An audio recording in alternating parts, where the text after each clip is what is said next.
Assalomu alaykum hammaga. Bugun sizlarga Mana ilovasi haqida batafsil ma'lumot beramiz. Xo'sh, Mana ilovasi o'zi kimlar uchun? Mana ilovasi asosan ota-onalar uchun. Agar siz farzandingizni telefonini to'laqonli nazorat qilishni xohlasangiz, unda ushbu ilova aynan siz uchun.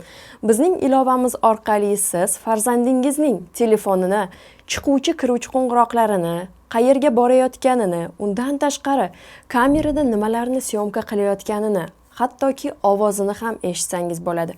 Undan tashqari telefon apparatidagi dasturlardan qaysi biridan qancha vaqt foydalanayotganini ham nazorat qilsangiz bo'ladi. Undan tashqari ushbu ilovamizda farzandingiz har xil testlar yechib, sovg'alar yutib olish imkoniyatiga ham ega. Hozir biz sizlarga ushbu ilovamizdan qanday qilib oson ro'yxatdan o'tishni ko'rsatib o'tamiz. Ekranga yaqinroq keling. Ro'yxatdan o'tish uchun birinchi o'rinda ilovani yuklab olamiz. Play Market yoki App Store dan. Mana deb yozamiz. Ko'rishingiz mumkin. Aynan shu ilovani yuklab olamiz. Eslatib o'tamiz, ota-ona uchun har qanday turdagi telefon apparati bo'lsa bo'ladi, faqat yosh bolaning telefoni Android bo'lishi shart. Ochamiz. Bu yerda sizga Mana ilovasi xabarlar jo'natishga rozimisiz, yo'qmi? Rozimiz tugmasini bosamiz. Aynan shu turdagi Managa xush kelibsiz degan ekran chiqadi. Davom etish tugmasini bosamiz va bu yerga telefon raqamingizni kiritasiz. Ko'rishingiz mumkin, biz telefon raqamni tanladik va bu yerda siz hududni ham tanlasangiz bo'ladi. O'zbekiston va Tojikiston. Bu yerda shu tugmani bosamiz, ya'ni barcha shartlar bilan va maxfiylik siyosatiga roziman degan tugmani. Va bu yerda bizda yana bir tugma bor. Siz bu yerda til tanlashingiz mumkin. Rus tili, o'zbek tili, ingliz tili va albatta tojik tili. O'zingizga qulay tilni tanlaysiz va keyingi sahifaga o'tasiz. Sizning telefon nomeringizga kod keladi. O'sha maxsus kodni shu yerga kiritamiz.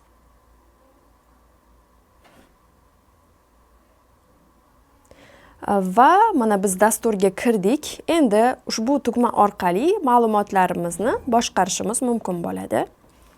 Bu yerda esa bolangizni qo'shishingiz mumkin. Endi bolani qo'shamiz. Ko'rishingiz mumkin, biz ota-onaning telefonini uladik. Endi bolaning telefonini ulashimiz kerak bo'ladi va ikkinchi qurilmamizga ham ilovani yuklab olamiz. Ota-onaning telefoniga Manani ulasak, bolaning telefoniga Mana Kids ilovasini. Demak, yuklandi. Разрешитni bosamiz da va bu yerda ham tillarni tanlaymiz. Rus tili, o'zbek tili va ingliz tili. Biz o'zbek tilini tanlaymiz. Ota-onaning telefonidan ushbu plus tugmachasini bosamiz va bu yerga bolaning ismini yozamiz. Misol uchun Murod deylik. Murod. Davom etish. Va ushbu kodni bolaning telefoniga kiritamiz. Ko'rishingiz mumkin.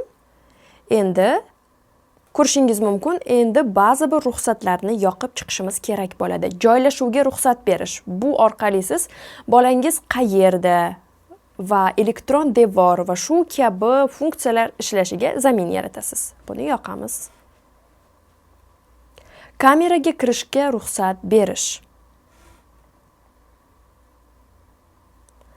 Audio yozuv uchun ruxsat. Va qolgan ruxsatlarni ham yoqib chiqamiz.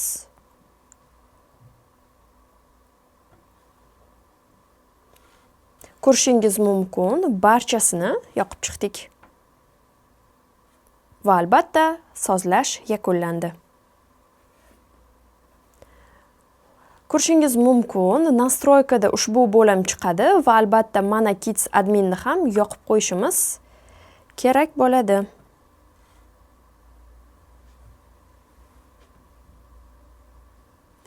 Va bu yerda bolangizni yoshini tanlaysiz. Misol uchun 15 yosh. Tasdiqlash tugmasini bosamiz. Mana Kids ilovasining afzalligi shundaki, ular har kun testlar yechib, ilovaga kirib, sovg'alar yutib olish imkoniyatiga egalar. Demak, biz muvaffaqiyatli bolani onaning telefoniga uladik. Endi keling, ko'rib chiqamiz funksiyalarini. Ko'rishingiz mumkin, mana bu yerda bolaning telefon foizi, zaryadkasi, interneti va ovoz yoqilganligi ko'rsatib turibdi. Endi keling, birin-ketin funksiyalarini sizga ko'rsatib o'tamiz. Misol uchun, agar siz bolangizning kamerasiga ulanmoqchi bo'lsangiz, ushbu tugmani bosasiz va telefoningiz avtomat tarzda bolaning kamerasiga ulanadi. Bizda hozir telefonlar yonma-yon bo'lganligi uchun shunaqa ovoz chiqyapti. Demak, kameraga ulanish tugmasini tekshirib ko'rdik. Endi mikrofoniga ulanish, ya'ni ovoz eshitamiz. 1 2 3 4.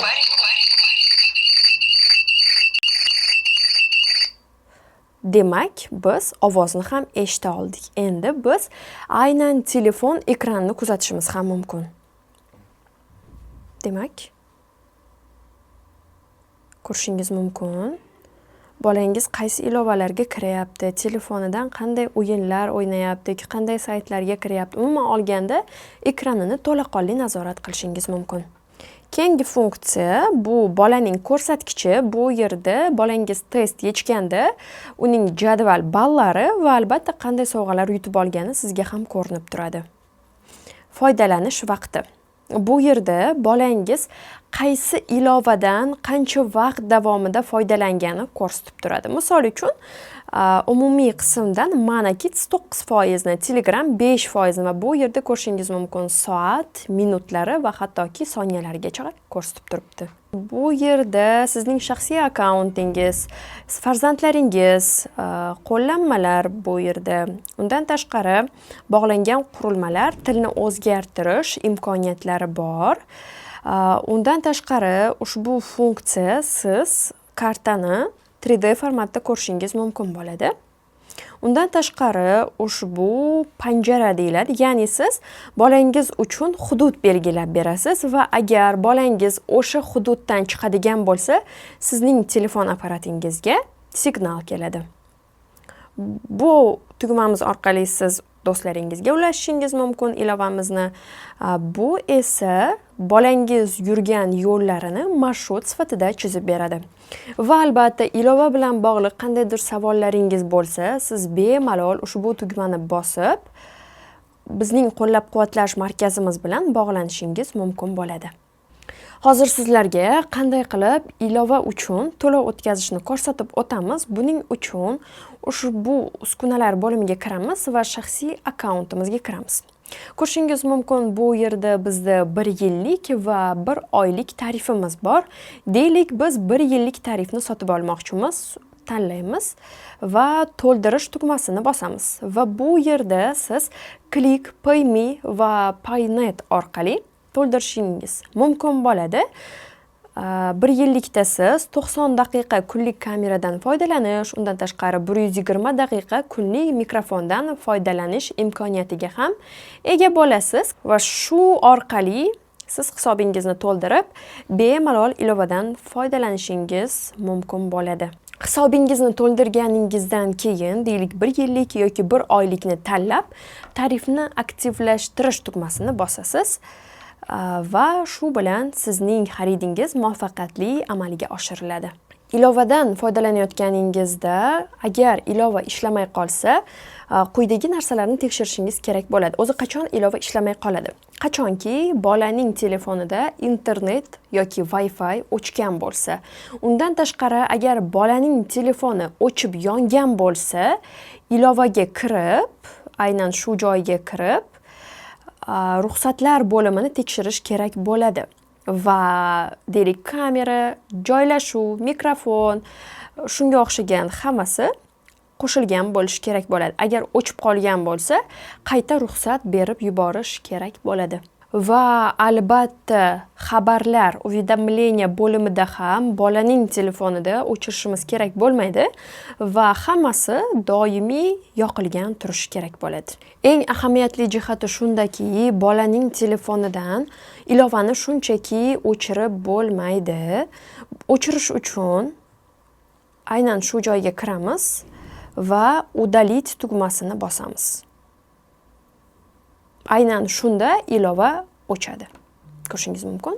Ko'rishingiz mumkin, biz sizlar bilan muvaffaqiyatli ro'yxatdan o'tdik va barcha qadamlarni ko'rib chiqdik va bir narsani ta'kidlab o'tmoqchiman. Bugungi shiddat bilan rivojlanayotgan davrda bolaning xavfsizligini ta'minlashni aynan ma'naga ishonib topshirsangiz bo'ladi. Siz ma'na ilovasi orqali bolangizni to'liq nazorat qilishingiz mumkin va qaysidir ma'noda uning xavfsizligini ta'minlashingiz mumkin. Zero farzandlarimizning xavfsizligi ota-ona uchun birinchi o'rinda va shunda siz ish joyingizda yoki uyingizda bemalol o'z yumushlaringiz bilan band bo'lishingiz mumkin bo'ladi. Agar sizda yana qandaydir savollar bo'lsa, bizning menejerlarimizga, qo'llab-quvvatlash markazimizga murojaat qilib, barcha savollaringizga javob olishingiz mumkin bo'ladi.